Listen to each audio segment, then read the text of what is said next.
saya adalah salah satu tim kuasa hukum ketika menghadapi gugatan Nababan di Pengadilan Negeri Tangerang, dan juga beliau adalah tim kuasa hukum saya ketika menghadapi kriminalisasi pencemaran nama baik oleh Henry Surya dan Sonia, Ketua Koperasi Indosuria.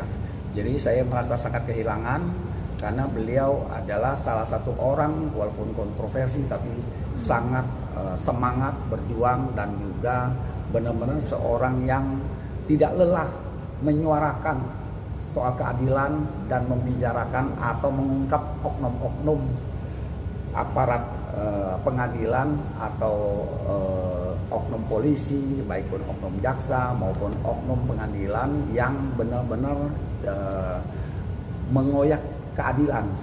Beliau ini benar-benar satu orang pejuang, ya, pejuang keadilan yang tidak lelah-lelah, di mana pencari keadilan itu sangat mendukung, sedangkan pihak lawan itu sangat segan kepada beliau.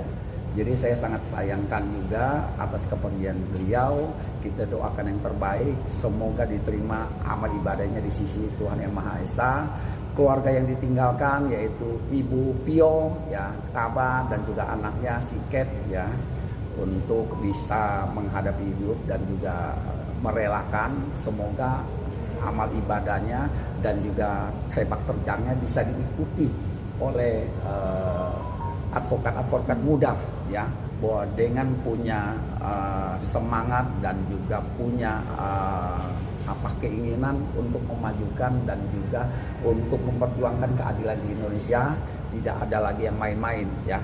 Dengan beliau itu berjuang dan juga teriak-teriak, banyak juga hal-hal yang akhirnya juga tersentil dan juga adanya atensi, ya. Benar-benar moto no viral, no justice itu digunakan dengan baik. Oleh karena itu saya pribadi dan keluarga mengucapkan selamat jalan kepada sahabatku, kepada rekanku Alvin Lim. Semoga damai di sisi Tuhan Yang Maha Esa. Ya. Pak, secara pribadi seperti apa sih Pak sosok beliau secara pribadi Pak menurut Bapak? Kalau menurut saya pribadi, orangnya adalah pribadi yang sangat punya prinsip. Apa yang dianggap benar dan apa yang dianggap baik, dia akan berjuang dan pertahankan mati-matian. Dan itu satu pribadi yang menurut saya baik, ya, bahwa dia tanpa lelah, tanpa takut, walaupun sakit dia tetap berjuang. Nah, itu yang harus teman-teman dan sahabat-sahabat yang junior untuk mengikuti hal-hal yang baik itu untuk bisa diikuti.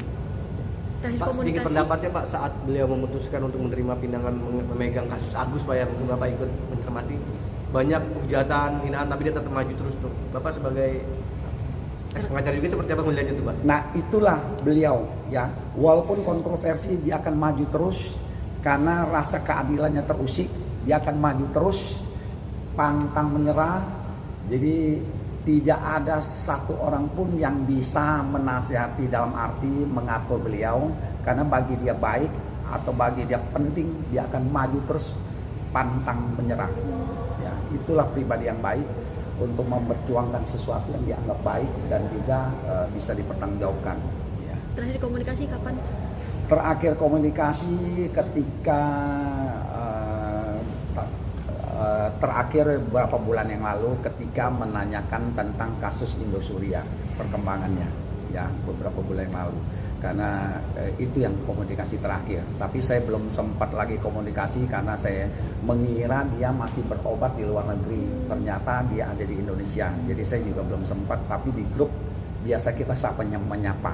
Yang terakhir 3 hari yang lalu atau apa, dia masih ada nyapa di grup. Kan rencana kan memang mau berobat ke luar negeri selama 2 bulan itu. Ya, sebelumnya memang sudah rencana dia berobat untuk cangkok ginjal dan sudah 2 kali ke Cina. Tapi kan masih ada penyesuaian. Biasa tubuh kan harus ada sesuaikan antara donor sama pendonor, ya. Dan saya dengar memang masih ada beberapa kondisi yang harus distabilkan sebelum kembali ke sana, ya. Yang saya dengar kemarin sudah ada keluhan. Tapi tadi pagi dibangunkan rasanya belum bisa bangun, kemudian siangnya dibawa ke Rumah Sakit Mayapada. Nah, setelah itu kita mendengar beliau sudah lewat ya. Semoga Tuhan mengampuni segala kesalahan dan amal ibadahnya sehingga bisa hidup tenang di alam sana, dan juga keluarga yang ditinggalkan ya, Ibu Pio dan juga anaknya si Kate itu bisa tabah menerimanya. Dan kita benar-benar di dunia hukum kehilangan salah satu orang yang fenomenal ya. Kami itu selalu berhubungan apabila ada hal-hal yang mendesak atau membicarakan hal-hal penting. Berarti ini Alvin ini sebelumnya sudah melakukan pengobatan juga di luar negeri, Cina selama sebanyak 2 kali ya? Ya, ketika kami sebagai tim kuasa hukum memberikan nota pembelaan pada 9 Agustus 2022 di depan Majelis Hakim Pengadilan Negeri Jakarta Selatan, dia sudah sampaikan bahwa dia ada sakit darah tinggi dan juga ginjal. Itu dia sudah sampaikan. Dan terakhir akhirnya kan sudah ke Cina, sudah periksa, sudah penyesuaian, sudah 2 kali setahu saya. Dan dia kembali untuk stabilkan kondisi untuk kembali ke sana. Karena setahu saya tanggal 27 Desember dia baru kembali. Ya, tapi karena ya Tuhan berkehendak lain sehingga beliau sudah menghadap yang kuasa dulu. Terima kasih. Terima kasih ya, selamat malam.